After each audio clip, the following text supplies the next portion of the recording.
C'est clair pour vous ou pas tout ça? Jusqu'à maintenant? Donc vous voyez, vous allez voir différentes manières de faire des conditions en Ruby. Vous allez avoir les mots-clés OR et AND, ok? OR et AND, au lieu de pipe, pipe et end, end. Les utilisez pas.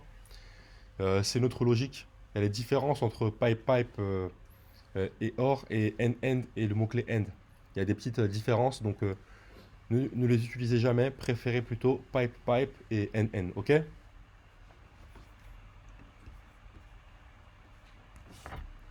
Ici, dans cette méthode-là, qu'est-ce qu'on veut faire? On veut inverser, mettre en lettres majuscules et supprimer les lettres L, T, A. Donc la méthode, elle s'appelle reverse upcase no LTA. D'accord? Donc, je vais simplement copier le nom de la méthode. Donc, cette méthode, elle attend une chaîne de caractères. D'accord? Donc je vais l'appeler str, le paramètre. Qu'est-ce qu'on veut faire avec cette chaîne de caractères? Cette chaîne de caractères, on veut la reverse.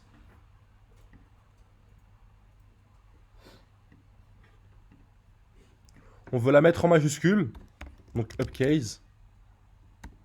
Et on veut supprimer les lettres L, T, A. Comment est-ce qu'on supprime les lettres L, T et A en Ruby? Ok.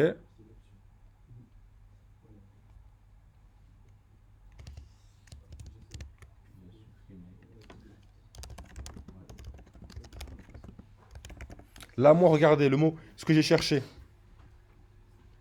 Remove from string Ruby. Alors certes, il y a comment ça s'appelle? Il y a le fait de remplacer par une chaîne de caractères vide, mais encore plus simple, vous avez remove ou vous avez delete. Vous voyez? Regardez ici là. Regardez la méthode qu'on a là. On a la méthode delete. Là, vous voyez pas les parenthèses parce qu'encore une fois en Ruby, les parenthèses elles sont optionnelles. Mais ici, on supprime L et LO. Et vous voyez, dans LO, on a perdu ça. Ok? Donc là, si moi, ce que je veux supprimer, c'est le L, le T et le A, bah, j'ai simplement à faire delete. Autant de paramètres que tu veux.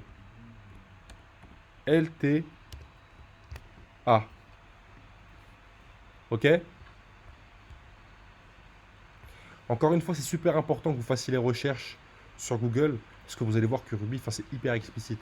Ce que vous allez taper avec vos mots, souvent, ça va être le nom de la méthode. Je tapais remove, j'ai pas utilisé remove, mais on me l'a proposé en tant que méthode alternative. C'est delete. Moi, j'ai utilisé delete.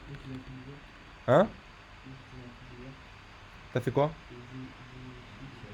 J'ai sub, c'est pour remplacer. T'as remplacé par une chaîne de caractères vide. T'as fait comme Louis, qui a fait un replace, c'est ça? G-sub aussi, ok, ça marche. Bah, vous avez aussi la méthode replace. Voilà, donc là, je lance mon test. Ça passe.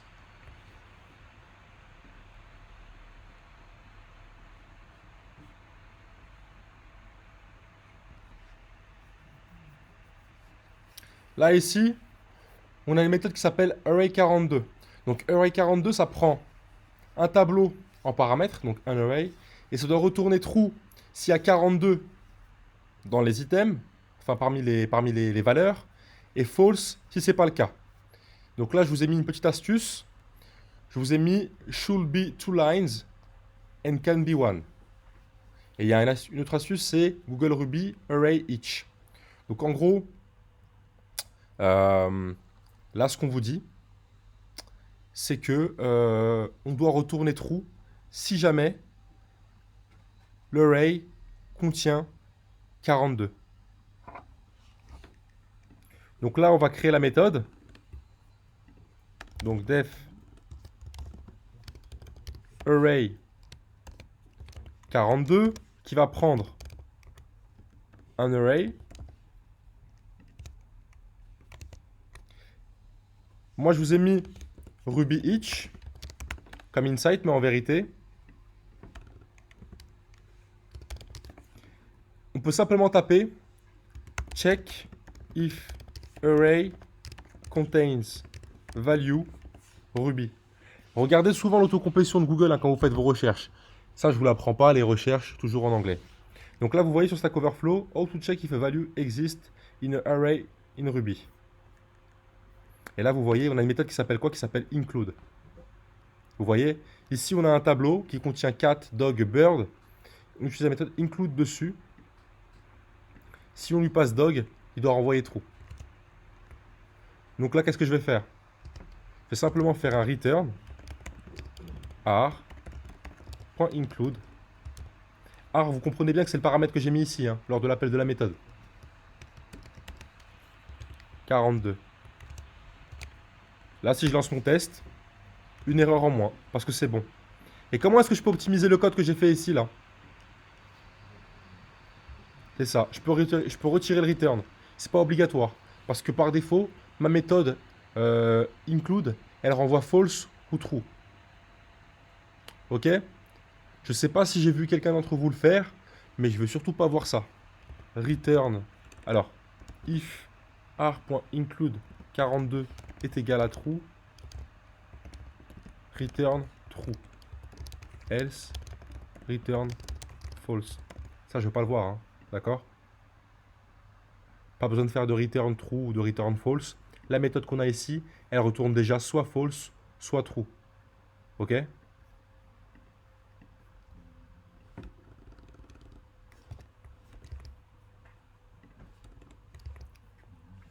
Vous avez des questions ou pas? Il n'y a pas de questions bêtes là.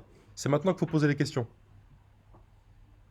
Ça va pour vous pour l'instant? Tu peux réexpliquer Who is Bigger? Bien sûr. Donc pour Who is Bigger, si on revient ici là rapidement.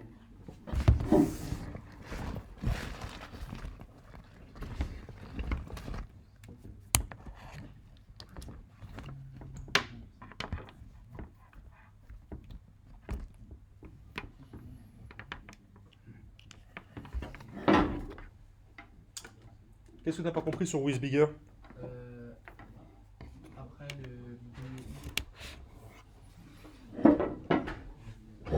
C'est-à-dire? Où ça? au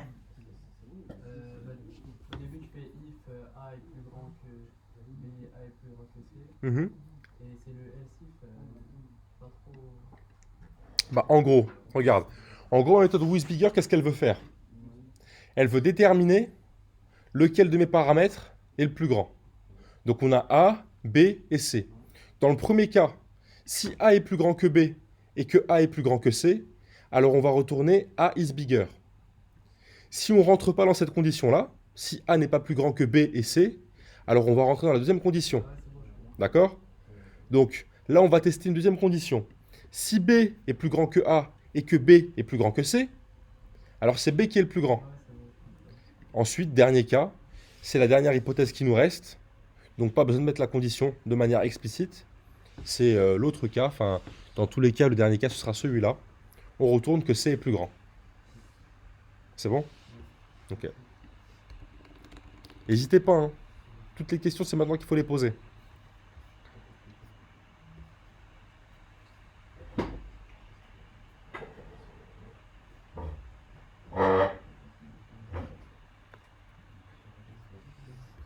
Enfin, on va voir la dernière méthode qui s'appelle Magic Array, ok? Donc celle-là, je vais tricher un peu, je vais mettre la consigne juste au-dessus parce qu'elle est un peu longue.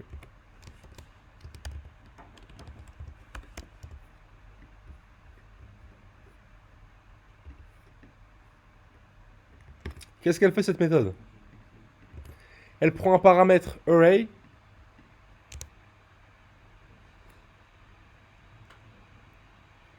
Donc elle va l'aplatir. Flattened. Donc flattened, ça veut dire aplatir. Ok. Comment est-ce qu'on aplatit un tableau en Ruby? C'est ce que ça veut dire aplatir ou pas? On peut avoir des tableaux qui contiennent des tableaux, des tableaux, des tableaux, des tableaux, des tableaux. D'accord? Donc ce qu'on veut, c'est quoi? C'est que si jamais on a un tableau comme ça, qui contient plusieurs tableaux à l'intérieur, on veut pouvoir mettre tout au même niveau. D'accord? On ne veut pas un tableau sur plusieurs étages. Parce on peut avoir un tableau qui parmi ses valeurs a un tableau, qui parmi ses valeurs a un tableau, etc. Nous, ce qu'on veut faire, c'est quoi? C'est tout mettre au même niveau. Donc on va aplatir le tableau. Donc là, je vais jouer avec le paramètre. Je vais simplement taper Ruby Array Flattened. Et là, qu'est-ce que je lis? The flatten is an inbuilt method in Ruby returns a new set that is a copy of the set, flattening each containing set recursively. Ok? Donc en gros, là, ma méthode flatten, elle permet de faire ce que j'ai envie de faire. Vous voyez ici, on a un tableau sur plusieurs étages. Est-ce que vous le voyez bien? Vous voyez là? On a un premier tableau, à l'intérieur on a un deuxième tableau, et ce deuxième tableau il contient un troisième tableau. Là ici, grâce à la méthode flatten, on l'a mis sur 2 étages. Parce qu'ici on a passé le paramètre 1, d'accord? Ça veut dire qu'on va simplement enlever un niveau. Mais quand vous regardez bien, flatten, quand il ne prend pas de paramètres, il met tout sur un seul et même niveau. Puisqu'ici c'est le cas. Ici on a un tableau qui initialement nous renvoie ça. Si on lui passe la méthode flatten sans paramètres, donc à 0 par défaut, il va nous retourner un array simplement sur un étage. Donc là, je lui passe la méthode flatten. Donc là, c'est bon. On a un tableau qui est aplati. Donc ensuite, on veut que le tableau il soit reversed. Donc ça, facile, hein. Comme en string, comme avec les strings, je passe reverse. Donc ça, pour savoir comment on fait, vous tapez array reverse sur Google. Array reverse Ruby. Et là, vous voyez que reverse, c'est une méthode, encore une fois, qui est disponible dans Ruby par défaut. Donc vous voyez, on lui passe A, B, C, ça transforme le array en CBA. Donc là, j'ai bien placé reverse dessus. Ensuite, on veut faire quoi? On veut multiplier tous les nombres par 2. Donc, with each number multiplied by 2. Ok. Dans ce cas-là, je tape Ruby array.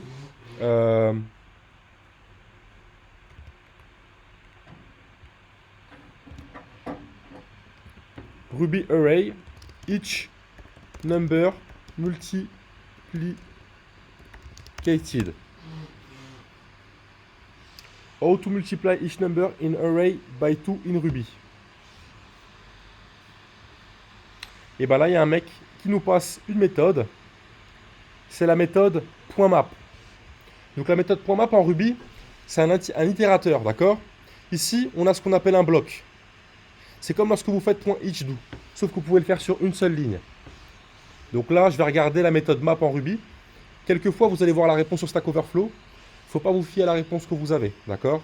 Là, pour être sûr, on va taper Ruby map méthode. Et là, je vais aller sur la documentation de map. Donc vous voyez, map invoque le bloc donné pour chaque élément. Il va recréer un élément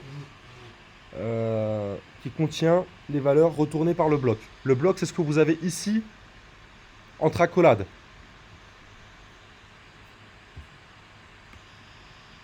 Donc collect, c'est un équivalent de map. Donc vous voyez ici, on a un bloc. Chaque valeur sera contenue dans X à chaque itération. Et ici, on va faire X plus point d'exclamation. Le plus en Ruby, c'est une addition. Mais lorsqu'il s'agit d'une chaîne de caractères, c'est de la concaténation. D'accord? Donc vous voyez ici, on avait A, B, C, D. Ici, on a fait un A.collect ou un A.map. C'est deux méthodes qui sont similaires, d'accord? Qu'est-ce qu'on obtient? Un A concaténé avec un point d'exclamation. Donc si je veux faire la même chose pour mon array, je vais simplement faire un map. J'ouvre un bloc, d'accord? X. Le X, je peux l'appeler comme je veux, je peux l'appeler N en vérité. En gros, c'est comme quand vous faites un for each en PHP. Quand vous faites un tableau.forEach values, d'accord? En gros là, chacune des valeurs, lors de l'itération, elle sera contenue dans N, d'accord? Donc imaginons que mon tableau ce soit 1, 2, 3, 4. Ben, première boucle, N vaudra 1, puis 2, puis 3, puis 4. Ok? Donc qu'est-ce que je veux faire ici? je veux multiplier chaque nombre par 2. Donc là, je fais n fois 2. Ok? Donc là, ce qui se passe, c'est que chacune de mes valeurs est multipliée par 2. Donc vous voyez ici la méthode map, elle recrée un nouvel array qui va contenir les valeurs retournées par le bloc. Bah, le bloc ici, qu'est-ce qu'il fait? Il multiplie chacune des valeurs par 2. Puisqu'on itère sur chacune des valeurs du tableau, et on la multiplie par 2. C'est clair pour vous jusque-là ou pas? Ok. Ensuite, qu'est-ce que ça dit? With each multiple of 3 removed. Ok. Donc là, je tape array, delete, each multiple.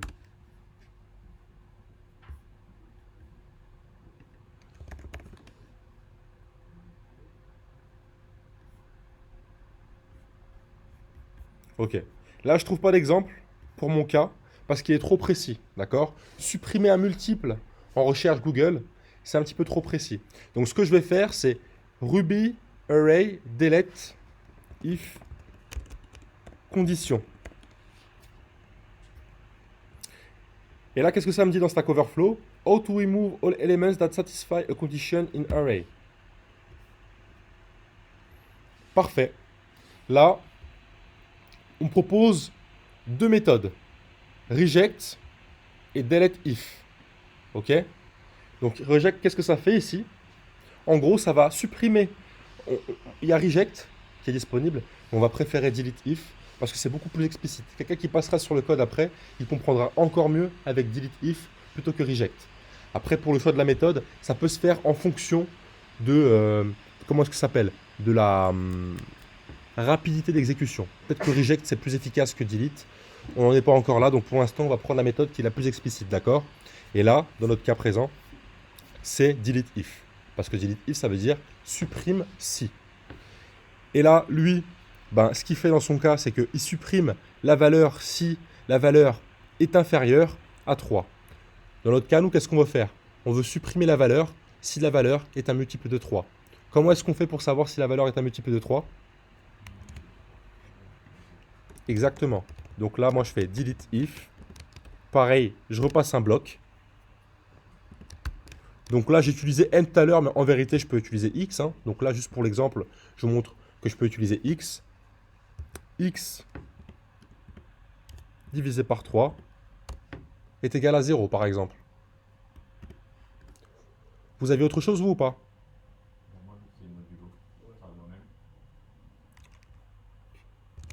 Ah oui, alors attends. Tac. No if multiple. Je sais pas si je crois qu'en Ruby ça va être modulo, ouais. No if multiple Ruby.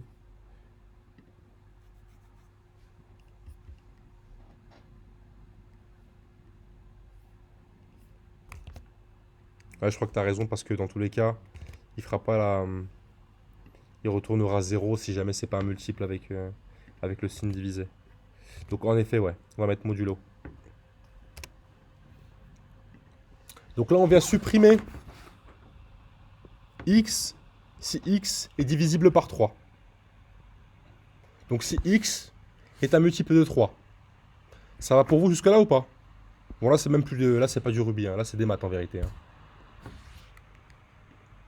Ensuite, with each number duplicate removed, any number should appear only once. Donc là, ici on va taper quoi? On va taper array Ruby remove duplicate. Vous voyez, je prends que les mots de la consigne. Hein. Remove duplicate elements from array in Ruby. Et là, il nous propose la méthode unique. Unique removes all duplicate elements and retains all unique elements in the array. C'est exactement ce qu'on veut. On veut supprimer les éléments qui apparaissent plusieurs fois et garder ce qui est unique. Donc là, je passe la méthode unique. Ici, on voit sorted. Donc là, je vais taper Ruby array sort.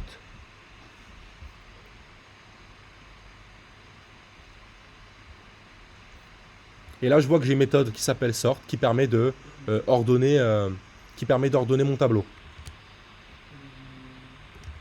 Voilà. Donc là, je peux utiliser sort. Maintenant, il y avait un piège. Le piège, c'est quoi? C'est qu'au début des instructions, on nous a demandé d'inverser le tableau et de le retrier par la suite. Ça sert à rien. Donc là, je peux supprimer reverse. Et je peux supprimer sort. Et là, on a notre méthode en 55 caractères qui tient sur une seule ligne. Vous savez ou pas pourquoi est-ce qu'on peut tout faire sur une seule ligne comme ça en Ruby? Pourquoi est-ce qu'on peut chaîner les méthodes? Pourquoi est-ce qu'on peut chaîner les méthodes comme ça en Ruby? C'est le principe du langage. Exactement, parce qu'en Ruby, tout est objet. Ar ici, c'est un objet. Flatten va retourner un objet. Map va retourner un objet. Delete if va retourner un objet. Et pareil pour unique. D'accord? Là, je lance mon test. Et qu'est-ce que j'obtiens? Ah, j'ai une erreur. Parce qu'on obtient 2, 4, 14, 16, 64 au lieu d'avoir 64.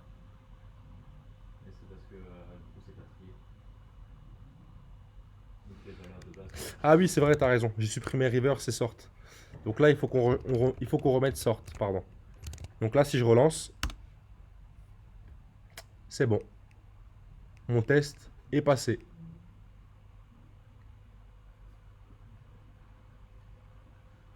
Et par contre, là, vous pouvez voir que mon test avec LTA, il n'est pas passé.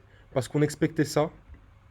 Et que j'ai bien mes lettres L, T et A. Que j'ai bien mes lettres T et A.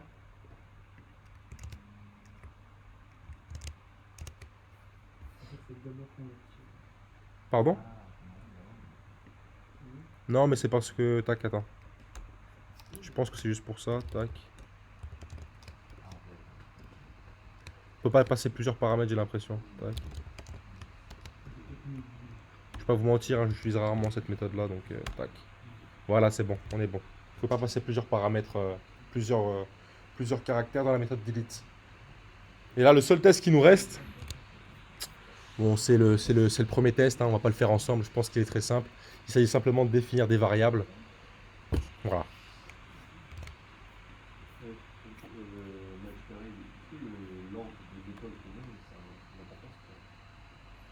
En vérité, non, mais là, tu vois, le fait de l'avoir mis dans ce sens-là, ça nous permet de comment ça s'appelle? D'avoir une logique, c'est ça, ouais. Non, non, regarde, je peux mettre sort au début. Ah mais si on multiplie par 2, Dans tous les cas, vérifier que la valeur est divisée par 3. c'est pas grave, on la supprime dans tous les cas. On la supprime ou on la multiplie par 2. 2 fois 2, ce sera toujours 4. Et 2 fois 4, ce sera toujours 8. Donc là, si je relance mon test... Ah non. Comparison of integer with array failed. Ah oui. En fait, là, j'essaie de faire le sort avant le flatten.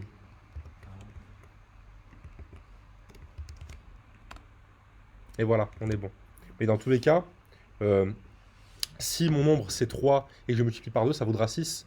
Si mon nombre c'est 8 et que je multiplie par 2, ce sera 16. Et ensuite, ben, si c'est divisible par 3, ben, on peut le supprimer.